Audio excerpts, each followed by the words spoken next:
he goes to start showing me around the office, and I walk over to his computer, and the username and password is taped to the monitor. And I was like, you could probably start by taking that down. What did he say?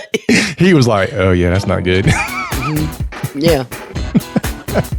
You're listening to the Help Me with HIPAA podcast, where HIPAA and humor collide to make learning fun. Your delightful hosts are Donna Grindle and David Sims. Relax, HIPAA help is on the way. This is Nalia from Georgia Spine and Orthopedic in Tucker, and you're listening to Help Me with HIPAA podcast. Welcome to the Help Me with HIPAA podcast. My name is David Sims of HIPAA for MSPs and Security First IT. And joining me is Donna Grindle of Carden. Happy New Year, Donna Grindle. No, 2020. I know. We have perfect vision. That brings us to our topic for today, which is our 2020 predictions. Ooh, well, I say sort of. Yeah. No, we're always right, so. You will find a way to claim it. So we'll go with that. But, I'm just happy 2020 is here. And you're just happy you made it that long? Yeah. I'm like, wow. Well, I mean, when I was younger, there was questions on that.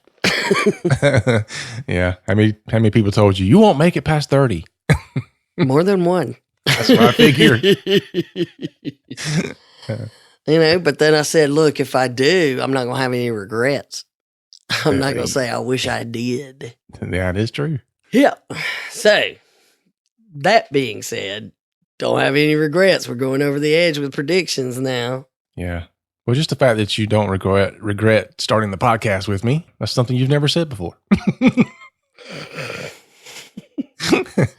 Moving on to another topic. Let's get, this is our first recording we're doing in 2020. Mm-hmm. I don't know. If you didn't see, it cracks me up that Barbara Walters, the Saturday Night Live cast member that always, did the spoofs on Barbara Walters years ago, where she would go, "This is 2020." She was on the CNN thing with Andy Cohen and Anderson Cooper, and she did this whole rant that was hysterical, and every now and then would turn to the camera and go, "This is 2020." I haven't gotten it out of my head. It may never leave. But we do have boot camp coming because this is 2020. Mm-hmm. For our spring boot camp. We'd love for you to join us. We got people signing up already. People wanted to put it in, last year, pay for it. Yeah, I know. I saw that. Yeah, and I was like, hey. So it's good to see, and we've gotten some folks that'll be, they've gotten it budgeted, and as soon as everything clears for the year. So, we've got several it's going to be interesting already, I can assure you, based on the people that have signed up, just on the ones that I know are coming. Mm-hmm. But definitely get your information at the HIPAA Boot Camp.com. If you don't need information, you just know you want to sign up, there's a button right on the show notes. You just click that button. It takes you right to the sign up page. Bring it. Looking forward to seeing you. Yep. That'll be in March. Yes. March 24, 25, 26. Thank you. This one's in Georgia. I am having some phone calls next week to discuss a potential location in the other half of the country. Oh. Mm-hmm. Yep. Interesting. Yeah. I'm trying to get some people to working with us. There's some people that are interested in working with us on it. So anyway, hopefully we'll have news on that for a fall event. Nice. Have HIPAA will travel. Yeah, there you go. All right. So we do have a task to throw out to everybody. A task. So you have a task. You have one thing. You got one job, David. You had one job. You got one job, which is to share out this podcast with one person this week. Yes. That is your one job. Yeah. That's all you have to do. One person. Yep. That's going to be our thing. If you don't want to review us and put information out there at least tell somebody else. Mm-hmm. So there you go. And this brings us to those who have went above and beyond. Yes, indeed. So shout out to Jane Quaid. Yes. Jane sent us a note saying that she heard a few months back that we were talking about having a page, listening to all the podcasts and the notes, kind of summarizing and making it easy for you to do all of that. And we're like, we're too busy. Yeah. We have some, ability to do stuff, but come on, this is free. So, you get what you pay for. Yeah. But that being said, she is volunteering to do that. And, and then tells us her qualifications. You know what? If you're a volunteer, great. But if you've got these qualifications, we may not deserve you. Remember, we cannot pay you. Oh, but she did end with, by the way, I love the podcast. You two are a hoot. Yeah. So, but she's in the Cleveland, Ohio area. So we're going to be talking to her about doing the list. If you're interested in joining in, we should have a little plan together soon. So let us know. Yep. And Jane, if you think we're a hoot on the podcast, you should come to the unedited version called the boot camp. Yeah, there you go. Yeah, we got some folks that did get to enjoy the unedited version of us, and we're the same. They do not see us as anything different than what we are. Not lying. All right, and our new donor button is working. Yay! Thank you, George Fenton and Ken. Ken, unless it's Ken Note, I'm not sure. No. Jeez. Well, Kenneth Sims, he puts his name in there, Kenneth Sims, but his email is Ken Sims, and he signs Ken. So I'm going to assume we can call him Ken because we're friends. Yeah. Well, he said this is Kenneth Sims, not Ken to David Sims. Yes, he did. I am I'm non-related to David Sims. Yeah. You almost put that out there. Like, I don't know this dude. I am not related to him. Yes, both he and George were Patreon donors. And once we shut that down and moved over to our new donor site, which we can better manage because it rolls into what we're already doing, they both moved over to it, and we appreciate those guys. And, we just saw Ken's name out there. We didn't know anything, but he sends a fun note that says, I'm not in the medical field. I actually teach information systems at the University of the Cumberlands in Williamsburg, Kentucky, and do a little consulting on the side. No BAAs, signed to date. Even though your podcast focuses on HIPAA, I find the general IT security info that you give well worth my time and use examples from my podcast from your podcast in my classes almost every semester. Sweet. So another shout out for the note that thanked us for the shout out. But what do you mean almost every semester? I mean, surely that you should be able to figure it out every single semester. Maybe you make a class where every week you discuss the details of a podcast episode. So yeah. That's a good way not to have stuff to prepare for, right? That's right. David lives off me doing it. Why don't you? Exactly. No sense in me doing all the work. Yeah. So thanks for your support, and glad to know that even if you don't have to do HIPAA, you do find it helpful. We keep talking about changing the name of podcasts, and if y'all got any good ideas about what would be a better name than Help Me with HIPAA? How about Help Me with HIPAA and cybersecurity and other stuff? Well, that's where we always come back to Help Me with Everything. Yeah. Help Me with everything.com. That could lend itself to a whole new thing. I know. I got questions.com. Just go with that. Yeah. I don't know though. Some of the questions we get sometimes I don't know. We talked about some of those before we hit record today. Yeah, we did. Let's get on to things. Luckily, it was your question, not mine. Wasn't my question. It just dropped in my lap. Yeah. All right. Anywho, Mm-hmm. so you about ready to get into our predictions? I am. Because I have my crystal ball polished up, got my little smoke machine going. Tarot cards out, the Yeah, runes and laying my out. Black lights going, the whole 9 yards. I'm ready. All right. All right. So before we get into that, let's hear a word from our sponsors. Did you know that 83% of healthcare organizations report a strong negative impact to their bottom line after a data breach? So many doctors think that they're HIPAA compliant and have nothing to worry about. Many of those organizations thought the same thing before it happened to them. Call Cardin today at 678-292-5001 so they can assess your practice and help ensure you are protected and prepared. Visit cardinhq.com to learn more. Cybercrime is a multi-billion-dollar industry and growing. How confident are you that your computer network can withstand a cyber attack?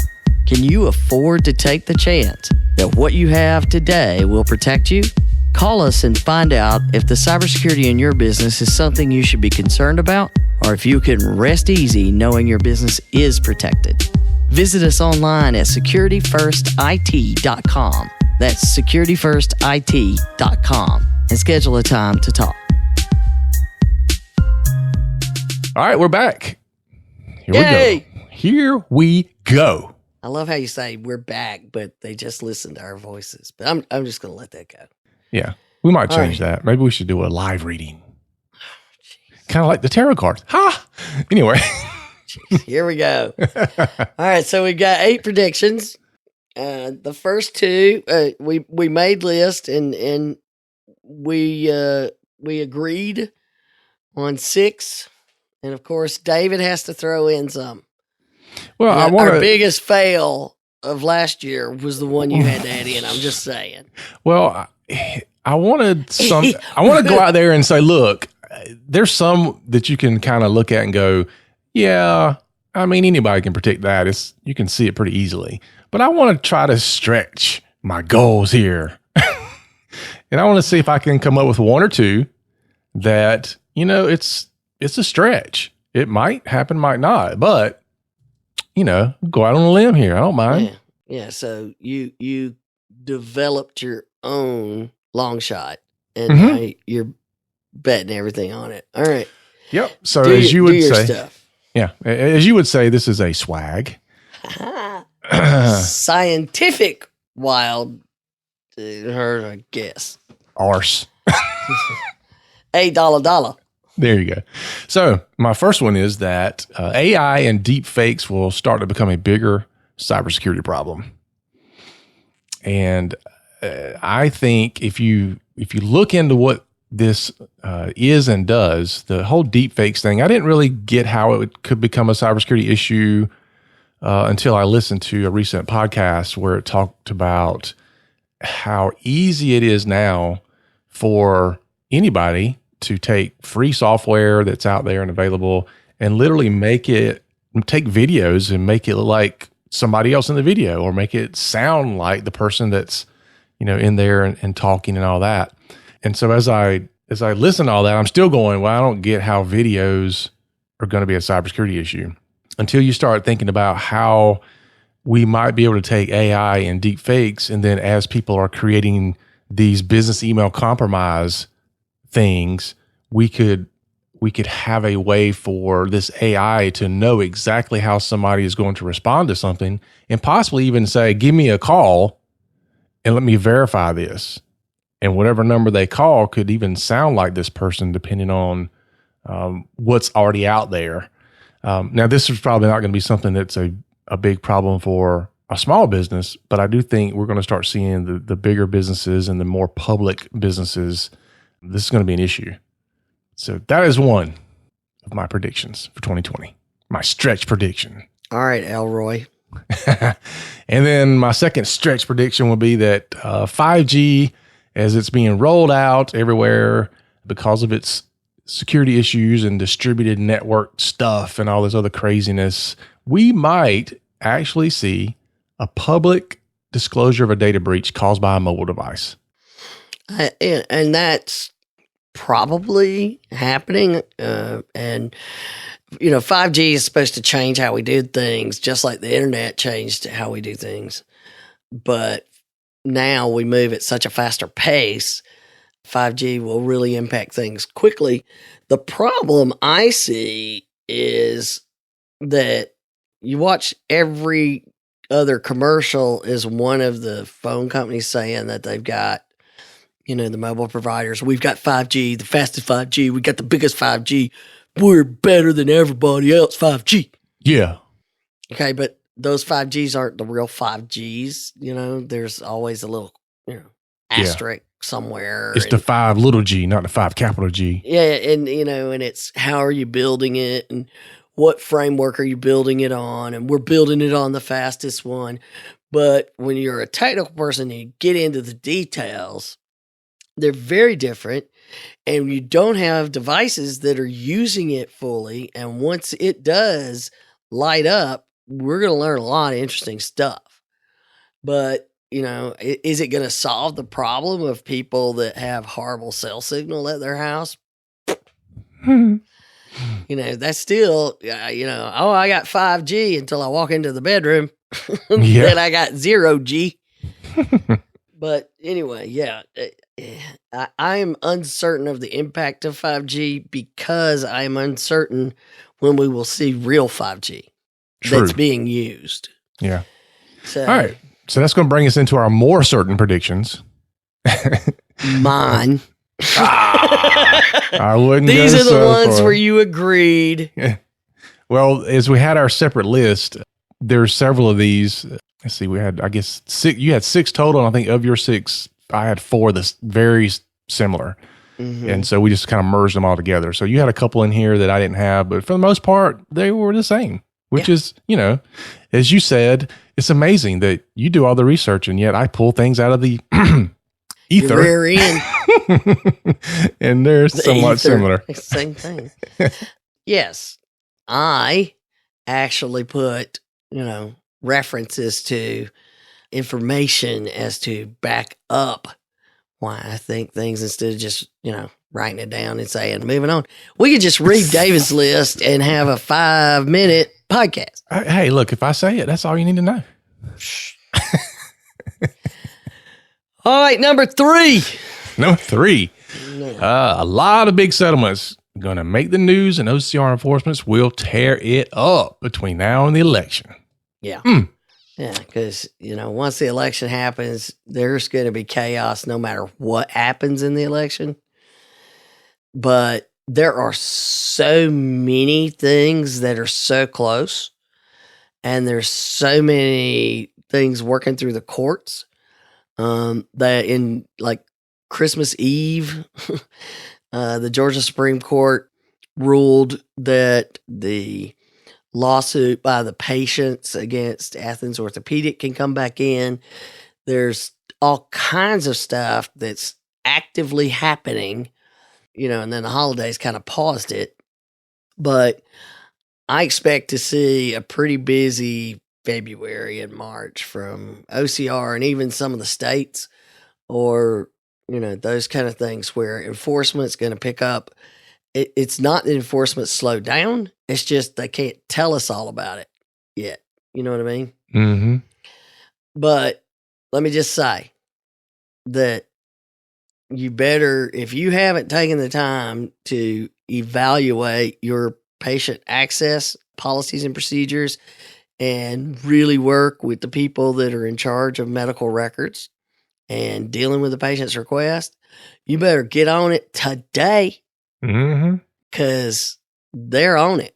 They're on that. They're watching for complaints being filed about that. Yeah. Yeah, I wonder if they're going to continue that into 2020 or they're going to make a shift into... Oh, no, they're going to continue it because, it's an initiative and it takes a lot to get that steam rolling. Mm-hmm. It is not easy to do. People always like, well, why don't they just do blah, blah, blah, blah. You can't just do anything. It's just like me saying, David, why don't you secure my network? Well, why don't they just, fine everybody $1 million? They can't. They have to do an investigation. They have to negotiate. They have to discuss things. They have to get paperwork and review it. And, there's a limited amount of resources and a vast amount of enforcement going on. So that's why we don't see as much. But, we're going to see some BAs in there. So Oh, yeah.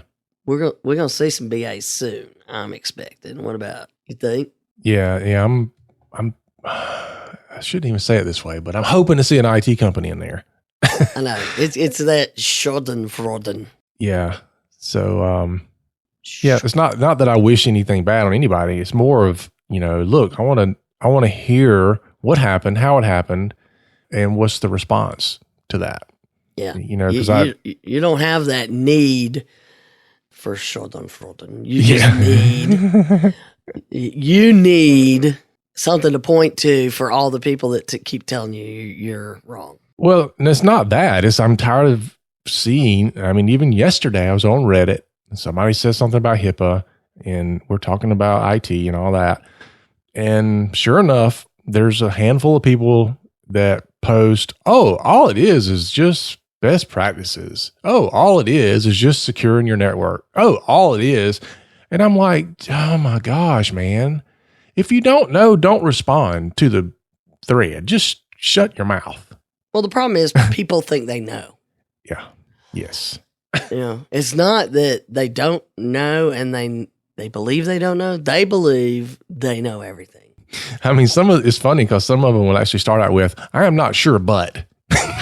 I'm like, well, why are you even responding if you're not sure? And I think, we're going to get into MSPs a little bit more in a minute. But the other thing is everybody's talking about, the California Consumer Protection Act, or I think that's what CCPA stands for. Yep. It's effective now. And, so now everybody's just, it's essentially our first GDPR. Mm-hmm. And it's going to be interesting to see, as Dave Benton on the Cyberware podcast says, you may not be interested in California, but California is interested in you. Mm-hmm.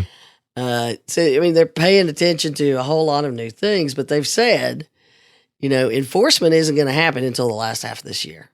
And we know how long enforcement takes. Yeah. So we're not going to see a lot of action from that. We're going to see a lot of discussion about that. And we're going to see some of the other states. You got New York and Texas and Nevada, whoever it is you're talking to. There are a lot of new rules that have recently gone into effect. And we're going to see that enforcement. I think it's going to pick up a great deal in the first, I think from March till about October. There'll be a good bit of activity, maybe sooner. Yeah. But that's my thought. Yeah, well, people need to pay attention to what their states are doing anyway. Because it's shocking how many people I talk to, and I'll say something like, yeah, the breach notification laws for South Carolina or for North Carolina say this. And they're like, what? Breach notification laws for the state? I'm like, yeah. Yeah. Yeah. So, yeah, a lot of people don't realize that there's some state things happening, and you have to keep up with those too. Yeah, and enforcement effort is what's going to get that news out too. So that's number 3. Number 3. All right, number 4. So this is one we both agree on, which is new authentication methods will be tested, but no one solution will become the go-to just yet. So yes, passwords will be a-changing. Yeah, passwords are no longer enough. That's just what we've been doing isn't working. Yeah. And, even really long, stuff, the brute force attacks, the sheer speed of computers able to bang away at try new things to log in. Yeah. Well, we're still having people, using the common passwords just all the time. I know. Password 123 is still number 1. It's still number 1. I bang my head literally on the desk. I know. Every time they publish a list. It's, And you know, it's not like they're making this up and guessing. They're pulling data that's been published from these data breaches with the passwords and doing a simple statistical analysis. mhm. Tell me how many of, show me the top 10. Yeah. It's not hard. I love it when people go, I wish they would just do something about these people and ransomware and breaches. I wish they'd do something about it. And I'm like, dude, it starts with you. Your crappy password doesn't help matters any. I know that. And your complete sharing of everything. So it's easy for them to even, get around your password. Forgot password. What's your secret question? Well, it's on my Facebook page for everybody to see. I mean, it is the authentication issue has to be addressed. And it goes back to security rule number 1. Security is not convenient. True. And even the 2FA. I mean, they're working on ways and they are finding ways to get around it. Now, it takes more effort and they have to do certain things, but they're finding ways to get around it. And don't think that, that's like we say, if you do it now, you're just faster than the other guy running from the bear. Yeah. Yeah. My recommendation is 2FA everything. Yeah. If you can, you should do it. And, the other tools where it's about something you know and something you have. Something you know and something you have. So that, you can authenticate. But it just reminds me of I went and talked to a prospect last week, and they got a little small network, and we're sitting there talking, and he's like, look, security is something I'm real concerned about. And, right now we're not doing anything. We don't have IT support or anything like that. We just call people as we need them. And I want to make sure that we are secure. And I'm like, well, great. The fact that you want it is good. And so he goes to start showing me around the office, and I walk over to this computer, and the username and password is taped to the monitor. And I was like, you could probably start by taking that down. What did he say? He was like, oh yeah, that's not good. Mm-hmm. Yeah.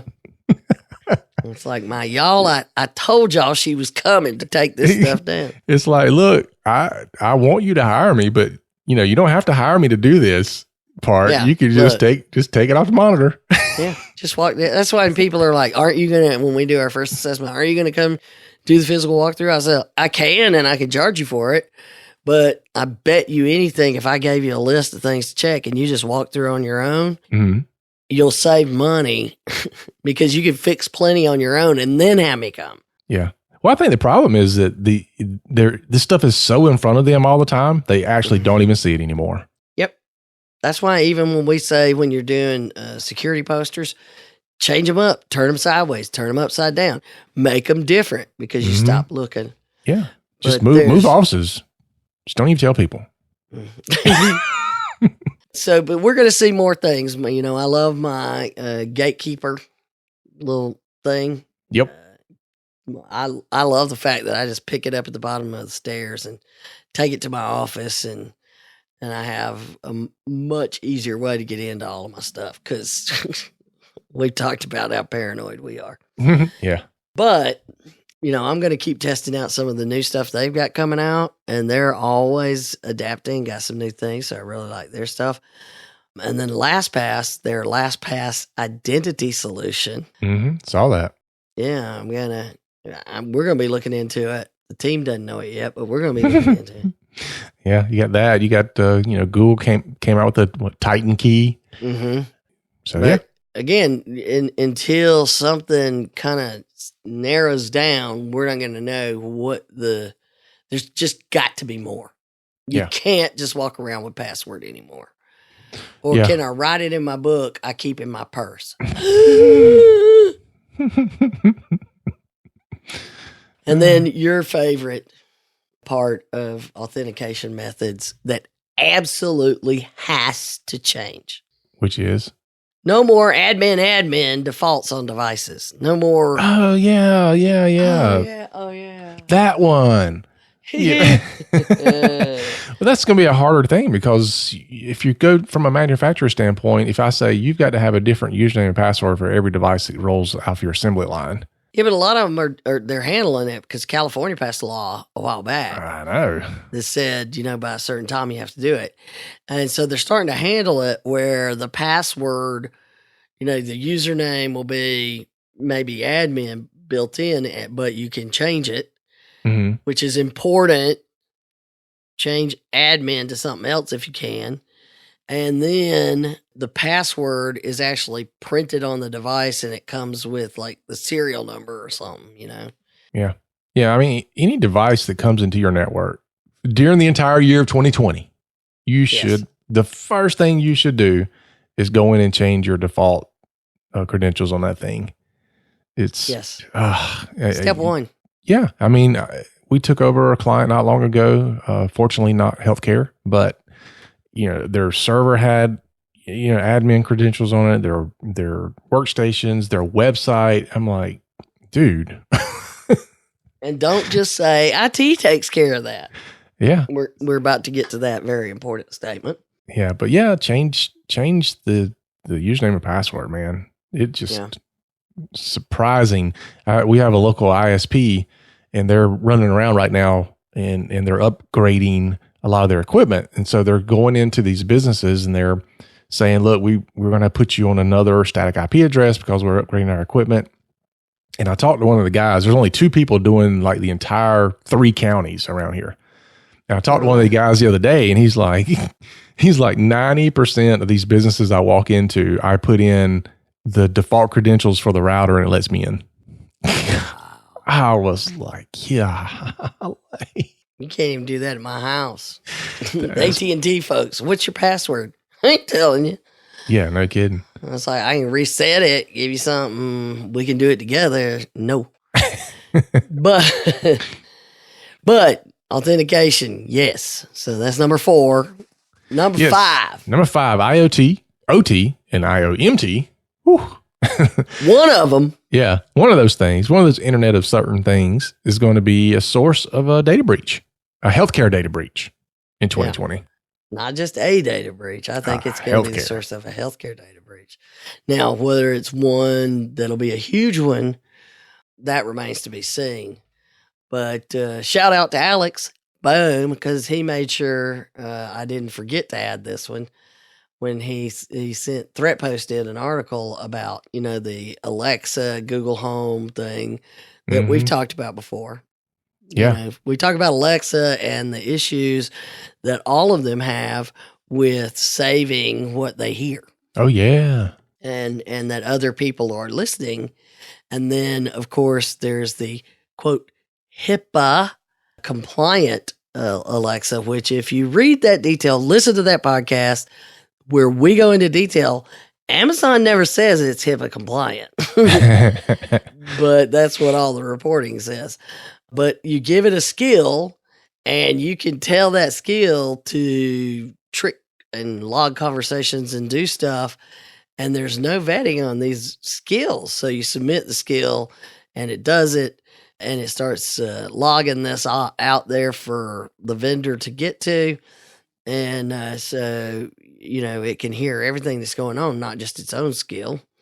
And then even if they recognize it and take it out, this research company threw something out there just to see it was their own skill and only, they were really using it to test it. And they finally did find that it was doing this and they took it out of the store or the list. Mm-hmm. They waited a few weeks, submitted again, didn't make a single change. It went right back in, started doing its thing. Mm-hmm. Wow. So, no. Yeah. It ain't fixed. And how many of us got IoT devices for Christmas? I did not. I didn't either, but there's a lot of people that did. Matter of fact, the FBI, no, not FBI. It was one of these organizations I watched. One of the DHS cert. Yeah. things, they came out with a thing the other day. Said, make sure you secure your IoT devices that you got for holidays. Yep. And, millions of people saw that and took action. I'm glad to hear it. That is the most sarcastic thing you've ever said. It's up there. I'll have to say. But anyway, I expect what. I was like, as everybody else nods, I'm like, you, whatever.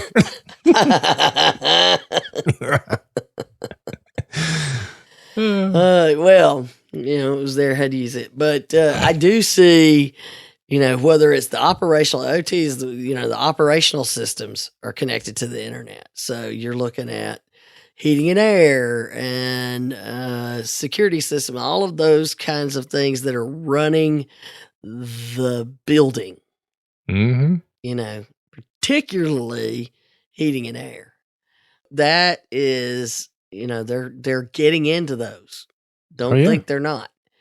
And then if those are a way in, they get in there, and then they come into the rest of the network. If they get in, all they need is a toe. Yep. And they'll find a way. If they can get the toe in the door, they're coming through. So these devices are going to somehow this year, it's going to be something, whether it's a major one or not.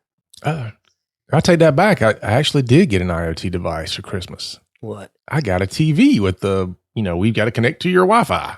Ah. You can't even use it unless it connects to your Wi-Fi. I know. That's why, I've finally gotten my network security all laid out and ready to buy my devices. So because of all this, but I didn't get it for Christmas. I bought it on sale at Christmas. Yeah. Roku devices. Cause I'm going to cut the cord. I hear you. All right. Now we get to the last, the 3, 6, 7, and 8 are all interconnected. Yep. Very much so. And number 6 is ransomware. Oh, yes. It is going to get bad.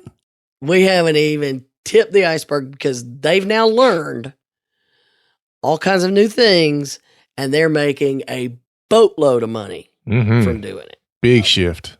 Boatload. Yeah. And, it just, before this year, we didn't see the cities being hit.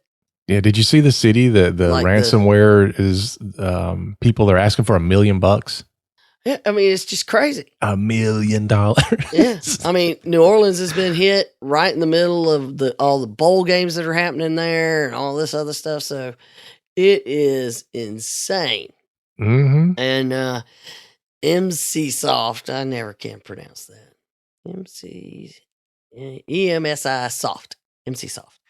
They're a company that does malware protection, and so right away when they release stuff, I'm thinking, it's going to tell people they need to buy your stuff. But then they're referencing all these other studies and other information, not just stuff from them. Mm-hmm. And they released their 2019 ransomware report. It was supposed to come out January 1st. They released it early because it was Pensacola. Everybody heard about the attack, but they're actually not only, hitting ransomware, but they exfiltrated data and posted it out on, they're trying to shame you for not paying. And so they released early, and their statement was that they believe that now that this development's happened, it elevates the ransomware threat to crisis level for governments, and they need to be acting to improve their security immediately. And they updated then on December 23rd and said, that did happen. We are repeating the warning above. The threat level is now extreme to governments, local governments particularly. They must act immediately to improve their preparedness and mitigate their risk. And then they updated the numbers, at the end of the year, but kept the report out. Here's some numbers in that report. At least 966 government agencies have been hit. 966 government agencies, educational establishments, healthcare providers in 2019 alone, in an unprecedented, unrelenting barrage of attacks, which I I don't disagree with. Do you? No. So they've accounted for 113 state municipal governments and agencies, 764 healthcare providers, and 89 universities, colleges, school districts with operations at up to 1,233 individual schools infected. So, you know, and I bet you anything those numbers are low. Oh, yeah. And they pointed out healthcare was the most popular target. That's never happened. And at 764, what do you think? It's at least 1,000 or more. Oh, yeah. Oh, absolutely. Because we're not hearing about all of them. No, I mean, I know of a few that never nobody ever heard about. Yeah, and it's great, you know. If you can prove how the thing got loaded, and you can prove when any infiltration occurred, and you can prove there was no exfiltration, you know, it's possible that you didn't need to notify because you proved that it's reasonable to believe that the data never left. It's reasonable to believe that they weren't in there looking at the data, that somebody loaded the ransomware and launched it, and it all happened within a matter of an hour, right? Mm-hmm. That's the way it used to work. Mm-hmm. Used to. Yep. They don't do that anymore. No. Now to hang out, drink some coffee. Yeah. And so these places are getting hit, and we discussed in our episode 200, which I'm sorry, it was a lot of fun for us. We discussed in that episode that there was a ENT practice that just shut down, closed their doors. And in August, there was another one that did the same. Another practice that's announced they just closed their doors. And we don't know what OCR is going to do with those, but we do know that things will likely happen because the patients are left with no records. And now we have that the attackers, we know for a fact that they are going in and stealing data because they do that wall of shame now, their own little wall of shame. I know. And so they're before they drop their little ransomware payload, they're pulling data out, exfiltrating data, and then when you don't pay, they publish that on the web. So they're getting you ransomed twice. You know, we're going to ransom your data and not let you access it, but if you choose to restore, we're going to show that we have your data. So now I've got you two ways. And the Maze group announced they were doing it, and they actually started publishing things. And these are gangs now. These are criminal gangs that do the ransomware stuff. We're not talking about individual people. Mm-hmm. What's that? What's the one? The Soda. Yeah, Soda Nakibi. Soda Nakibi. Soda Nakibi. They have announced they're going to start doing the same thing. So the gangs are going to start publishing it if you don't pay. Mm-hmm. You know, the FBI and everybody else says don't pay. We would say don't pay. Yeah. But what are you going to do in healthcare? You don't pay, and then they publish it. Where is your liability? Mm. It's going to be tricky, and we're going to need some guidance quickly on what to do concerning that. Because if I choose not to pay and the data gets published, am I going to be liable for that? Even though I did everything I could to prevent the ransomware attack, you know, you can only do so much. Yeah. But, you know, all it takes is one person making a mistake or a rash decision. Mm-hmm. So that's going to be tricky. And even if you do choose to pay, you don't know if you're going to get the data back. And you don't know that that's going to be the end of your problems. Nope. Because we started the year talking about Ryuk, that scary looking anime. Mm-hmm. And what was the stick? Like 65% of the time it worked in the original stuff. I think it's gotten better. Clearly, they don't have quality control on the decryption tools like they do. Yeah, it's like we don't care about the decryption part. Yeah, that stuff doesn't work necessarily as well as one would think. And even when you get the keys, sometimes they make you pay more to get another one, and then you got to run around decrypting everything and rebuilding everything. Yeah, I don't think they provide support. No. No, they do proof of concept, but we do have a case, the sad one right before Christmas, the Heritage Company, a telemarketing company. Mm-hmm. What was you sent me the text that said "Happy freaking Christmas" and the link, and it was sad to read. But how many months was it? They'd been trying. It was like 2 months. The CEO writes a letter saying, "I'm really sorry. It's a family-owned business, and the CEO is the daughter of the person that started it years ago, Mm-hmm. and they've been around a long time." Yeah, and they closed the doors. yeah. It's funny. I know we're going to get into MSPs in a little bit, but I posted that in an MSP thread, and the number of people who were like, "Oh, I call BS on this story. There's something else to it." Well, I'm like, dude, really? No. Oh, jeez. It's like you don't want to believe it. Even the people that are IT folks are out there. Not all of them, obviously, but some of them are out there going, this. I'm not sure if this whole ransomware thing's real. Oh, jeez. Yeah, until they get through one. I mean, the forensics people, when you talk to them, they'll tell you. Why don't you talk to some of them? Yeah. It's not real until it happens to me. Mm-hmm. But the big thing is that there's, when you have cases when healthcare's hit, even though you may pay, it takes forever to get back up and running. And this company shut down because they'd spent months trying to get back up and running, and they still weren't after they paid multiple times. But when you do that in healthcare, you got emergency patients that have to be redirected. You got medical records I can't get to or may never see. Surgeries are canceled. Tests postponed.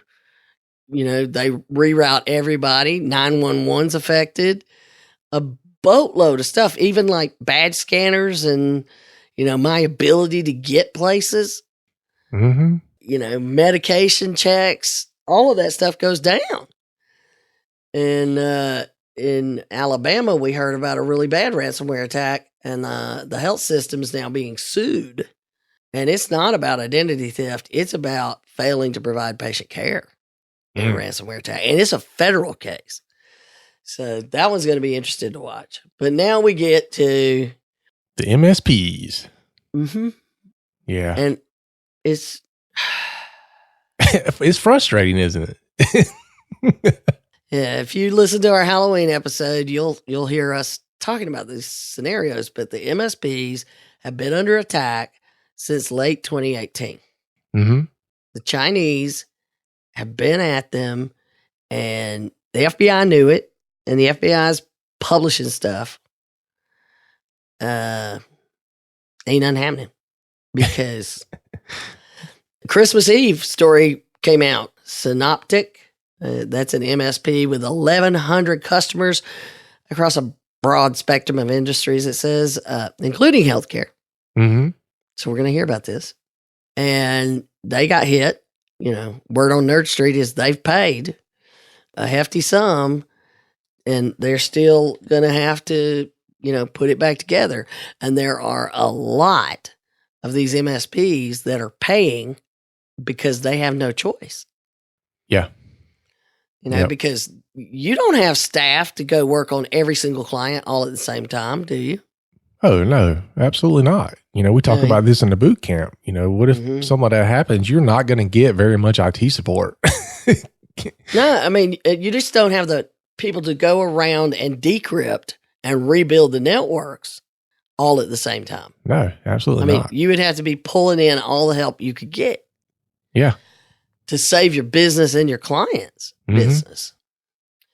So that one remains to be seen. It's a brand new one. But there was another one that's earlier in the month, Colorado IT Complete Technology Solutions, over 100 dentists, among some other folks. And they look gone too. Maybe they've changed their business name. I don't know. You try to find their website. There's like nothing but a header and a footer. That was it. Yeah. That tends to be the normal course of action. I've seen other IT companies that for some reason disappear and they pop back up under a new name. Yeah. And so this was another, because a lot of this stuff we get off of Krebs on security. We love that. We follow it relentlessly. If you don't, you really should. And in the article that Krebs had on the Colorado thing, he interviewed Gary at Black Talon. Shout out to Gary. He's one of our business partners. Yeah. And Gary's explaining, it's a mess. And he's big in the dental and OMS world, and he totally gets that it's a mess. But then if you go read the discussions like you were saying. Yeah. It's just, yeah. And there was all this going back and forth on what they should have done or shouldn't have done and how da. But one little tidbit was down in there. And it was from someone who had been taking their clients. Mm-hmm. And they did not, they use some alias to post it because they don't want to create any enemies. But they're putting out the information, and this is another one of the problems is once this has happened, people aren't sharing what happened. Yeah. So that others can hear it and believe it and do something about it. Mm-hmm. But this is what they said. They said CTS was compromised by a weak ConnectWise control password and no 2FA enabled. What did we just talk about? 2FA. To make matters worse, they used the same password for their backup platform, Acronis, and didn't have 2FA at the time, although they seem to have done it now. It's got to be convenient, right? Yeah. So the attacker encrypted all their client devices at the same time that they deleted everyone's backups. Mm-mm. And another layer, making matters worse, they hadn't uninstalled. This is the one that really gets me. They hadn't uninstalled agents on former clients. So people that had not been using them also got hit. Their backup didn't get deleted, but they got hit with ransomware.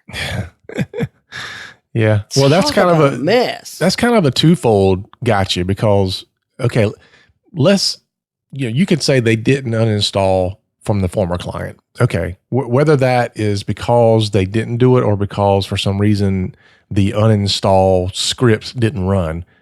These people had new IT companies that didn't go in and make sure the old IT company stuff was not uninstalled. Yeah. So either way, it's like, it's a double whammy, not, what? Yeah. So your new MSP has screwed you over too. Don't just blame them. Don't let them just blame the other guys. Yeah. I mean, really the whole thing for me, the biggest frustration is that it starts this downward spiral where people are going to start losing their trust in the industry, and it's going to be reputational damage to the industry as a whole. Yeah. You're damaging the reputation of your business, and then you're just changing the name.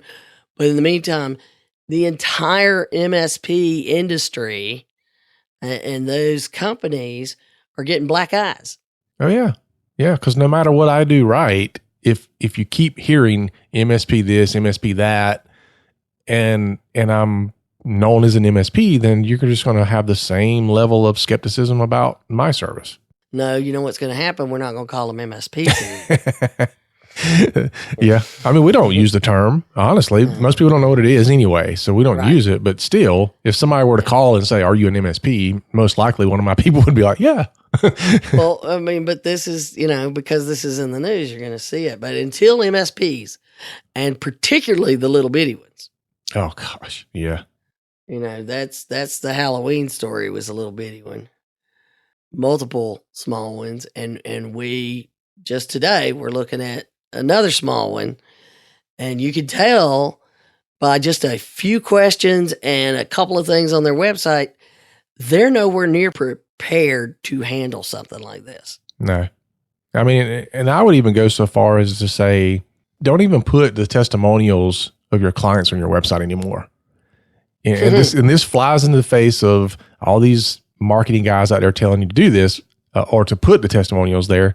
But think about it. If I go to your website, I can pretty quickly tell who your clients are. Matter of fact, I can probably tell who they are enough to where I know whether or not I want to attack them or not. Mm-hmm. I just don't think that's information that I want to put out there anymore. So this is a great segue. So ransomware is going to just continue to get worse, and it's going to explode. Mm-hmm. And particularly the MSPs are going to have the problem where people, you get hundreds of people all at one time impacted. It's a big issue. So be ready, which makes it a great segue into MSPs are just one of those supply chain third-party people. We talked about that in our predictions for 2019. It did come true, but it's going to be even more so. I mean, we're going to get the fallout from the MSPs. Yes, that's one. AMCA breach, that's massive. Mm-hmm. We're going to see that. And you're already... one of our episodes was talking about extreme vendor vetting is going to happen earlier in 2019. That was one of our episodes because we're listening at these conferences to the security officers talking about how they're doing their vetting. And now there's a whole industry of people out there selling the service of vetting. Mm-hmm. Now that's going to get in a loop right there. Mm-hmm. But as the larger organizations demand accountability from their third parties, that will filter down because a lot of smaller companies, contract services to large organizations. So we're going to see a lot of that. And a big gaping hole is software vendors. Yeah. Trust me. I'm going around with one vendor right now. All I asked was... I need your policy on media disposal. Dude, it's been 3 weeks. And I have talked to 3 different people and nobody seems to know anything about it. See, now isn't that something? And this is not a small vendor, and it is a very, very well-known IT vendor. Yeah, I'm like, dude, I just wanted your policy. Yeah. I mean, just the simplest of questions you can't get good answers for. And it's either they don't have the policy or their people don't know about the policy. Either way, it's scary. Yeah. Somebody checked a box somewhere and put it on a shelf, and no one's ever seen it since. Yeah. It's like when you ask questions about stuff like that, it's like, well, let me get you in touch with our legal counsel. I'm like, legal counsel? I just need your policy. Yeah. I just want to see it. Yeah. I mean, do you not know there's one there? I don't need the procedure. I just want the policy. Yeah. Come on. Yeah. So... And I, the software vendors, their problem is their attacks. They're going in and attacking the vendor that then the change is distributed to all of their clients. So now we're looking at another massive scenario where there's backdoors and they're distributing things through these systems. And there's a term in software companies called SecDevOps. Mm-hmm. And that has to become a bigger thing. the PCI groups came out this past year with a security framework for software development security. Mm-hmm. That is going to, that's one of the first ones that I've seen that seems to be directing it towards, because it's matching PCI requirements. So that third party thing is not going to get better, and it's not just going to be about ransomware. It's going to be about data breaches. It's going to be about systems being down and those kind of things. Yep. All right, and then we get to number 8. Yes, number 8, our final one. And this is, to me, I'm like, no brainer here. And that's, this one's one I hope comes to fruition. Yeah. And that, we hope that companies will finally start to understand that just because You know how to set up a computer or a computer network does not mean you understand how to secure it or what HIPAA requires. No. You and I both see this day in and day out, but people don't understand that. And the speed of cybersecurity and the speed of security threats is moving faster than the knowledge of what these IT companies have on staff. Well, yeah. I mean, it's not baked in like yours is. I mean, you sat down a couple of years ago and said, this is where things are going. I'm going to bake security into everything we do. Oh, yeah. I mean, and we're just now, like literally just now, 2 years into it, having people wanting to have the security conversation. Whereas before it was like, hey, dude, I just want you to fix my printer. Yeah. I just want to be able to get to the internet. And I I'm totally get it. Yeah. When What I about used to security? try to get people to worry about, HIPAA really doing HIPAA, they're like, we always joked in 2013, they'd swing wide around our booth at the expo. Now there's a party in our booth. Yeah. But it's the MSPs out there, the problem that we're talking about. They need to understand they should be securing their network too. Yeah. Eat your broccoli. Yeah. That's it. A lot of them they don't understand it. They outsource as much of that as they can, and they don't understand it enough to even protect themselves, much less protect their clients. They think it's security in a box. As long as they sell the box. HIPAA in a box, security in a box. We'll just sell a box, put it in. Right. All's good. Yeah. And we've seen that with HIPAA. Hey, if I put them in a HIPAA compliant backup, then they're HIPAA compliant. And so am I. Mm-hmm. No. Plus the ones that are particularly the smaller ones that they know how to go in and put in a flat network. Oh gosh. Yeah. And when we say flat network, we mean everybody talks to everybody, it was great. And it's fine in a, one or two computer that would make sense. Although zero trust is where we're going, but I get it. But even at my house, there are 4 different networks that talk to each other. I allow them to talk to each other in certain ways. That segmentation that's what we call it, segmentation. But think of it as there's different networks, so the computers can't get to each other unless it's a very specific allowed traffic. Yeah, and from a business owner standpoint, oftentimes they just say, my stuff works, so there's no problem. Mm-hmm. I'm able to get to the internet. I'm able to print. I'm able to do all these. Mm-hmm. Every function I need to do in my business is working. So why is there a problem? That's kind of like, I ate those eggs. They didn't taste bad, but I still gave me.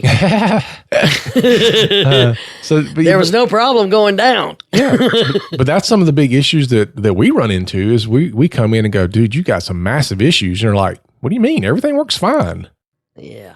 No. For you and the criminals who are using it. Yeah. So it's a hard conversation to have a lot of times because they don't realize that just because things are running along smoothly that there's problems. It's kind of not really like when you get in your car and you fire it up and it's like, oh, everything sounds great. Mm-hmm. Well, it's probably because it is great, but it's not really the case in IT. Yeah. So it requires an understanding, and large corporations, they have different departments. There's a security department, and then there's IT. They're not the same. No. But everybody assumes that they are. So most of your managed service people would work in IT, mm-hmm. but not in the security department. Yeah, and that gap's getting wider too. Yeah. And it's getting harder and harder to fill. But this is a broad problem. It's not just the technology people. It's also the consultants who you have consultants who understand the law. They understand the privacy part of it. And then they'll come in and they'll say, well, you need to talk to your IT vendor about these things. Well, we just told you your IT vendor probably doesn't know everything they're supposed to know, but the consultants are putting that assumption into your head, and then it's on you that you've got to figure out your IT vendors don't know it. And the certified HIPAA stuff and all of that, companies have got to learn to vet their people down to don't assume just because I say I know it that I really do. Yeah. Well, the problem is they don't even know what to ask to see Exactly. if they're doing the right thing. I mean, We know the one question. Do you listen to Help Me With It? Yeah. I mean, I've talked to several companies that come in and help with the operational aspect of healthcare, independent healthcare providers. So they're bringing in staff and they're doing billing and they're doing operations and they're bringing in third-party vendors. And I say something like, well, what does your business associate due diligence look like? And they're like, what? Mm-hmm. Like, well, are you not vetting these people that you're bringing into? No. I mean, yeah, we make sure that they have a business license. Yeah. Yeah. Mm-hmm. So yeah, there's, oh man, just a lot of bad stuff happening. But if you don't know, then you don't know. Yeah. And it's taking the time to, it's like the client I had that said, well, when we were dating, I put you up in a better place and I asked you a lot of questions, but once we were married, I didn't have to worry about those things anymore. You're staying at a cheaper hotel. But, it's just one of those things where you're in that sales cycle, in that choosing cycle, you need to be asking the questions. And if you haven't asked them, start asking them. And don't just say, do you do HIPAA? Yeah. And I would ask them of the big companies because I see tons of MSPs that aren't asking questions of their downstream vendors. Yeah. We've just gone through that in our BAA rants. So. I know it's not happening because I get pushback from these vendors like, oh, there are thousands of MSPs that have signed our BAA. It can't possibly be incorrect. And I'm like, I don't care about your thousands of other incorrect signatures that you've got on your crappy BAA. David is the princess and the pea. He's just I mean, it's one thing when you can get, you're arguing about what's the meaning of thee. I can get that. But when it's like, you don't even have the signatures right. Yeah. The contract doesn't even identify our roles in this relationship properly. Exactly. That's kind of a big deal. It's a pretty core thing, when it comes down to it. All right. So this one ran long, but, we're just to recap, we've got David's AI and deep fakes going to be a problem. The 5G thing. We're going to see a lot of big enforcement that hopefully is going to start turning the tide. Changes in authentication methods. We're going to see a lot of new things being tested. And no, it doesn't mean you have to use it forever, but you need to get used to the fact that security is not convenient. Mm-hmm. If that's your problem, you need to get over it. That's all I can say. You got to get over it. We expect that these IoTs, the listening devices and the voice devices and all of that kind of stuff, there's going to be a data breach from one, like in healthcare. I see it coming. I hear too much about them. Ransomware, massive problems at all levels, including dealing with your MSPs, your downstreams, your software vendors, all of that third-party stuff. They're going to be the source of your breach because you just outsourced it and then made a lot of assumptions. Get in line. Yeah. Yes. You're outsourcing your security to the MSP who is outsourcing your security to somebody else. Or not. Yeah. Or not. Yeah.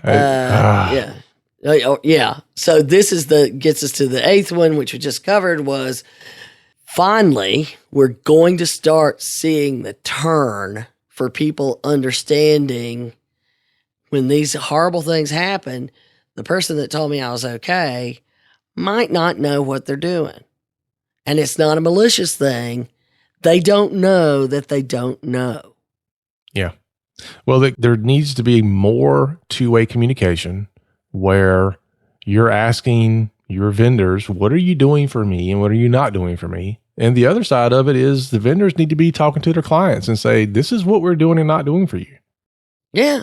I've been a proponent from the get-go, if you will recall, of completing your own due diligence. Mm-hmm. And in fact, I've recently been working with some companies where we write a white paper that they can give. I mean, not one they publish, publicly, but they can give to their upstream, downstream business partners, wherever they got to go, that says, here's what we do. Here's the details of our program that we'd expect you would want to know about. And then downstream, you say, this is our program. We expect you to hold up to the same standards. It's got to be done. Mm-hmm. We have got to get there and companies are like, why should I do that? I hired you. Well, you sat and negotiated a price, didn't you? You got a list of services, didn't you? You didn't just say, hey, random dude on the street, you do IT, here's $1,000 a month. Come do my IT. It's just another layer that has to be done. Yep. And once you do it, you just periodically follow up and go, hey, you still good at that stuff? Yeah. Mm-hmm. All right. So there we go. There's our stake in the ground. We're going to see that turn. We're going to see the turn. We hope. We're going to see the change we want to be. We've already been being the change. We got to see it. Yeah. All righty. That is our show for today, folks. Thanks for listening. Remember to follow us and share us out. Remember your task today. Share us out, one person, and go and donate. Or rate us on your podcasting app, whatever it is you're listening to us at. Help us spread the word. And remember that HIPAA is not about compliance. It's about patient care. You've been listening to the Help Me with HIPAA podcast, hosted by Donna Grindle and David Sims. The show created to help you with HIPAA. For more information or to ask us a question, visit our website at helpmewithhipaa.com. Neither Donna Grindle or David Sims are attorneys, and they do not offer binding legal advice concerning regulatory compliance. The information in this podcast should not be relied upon or construed as legal advice in any way. Consult your attorney for legal advice concerning compliance with HIPAA regulations.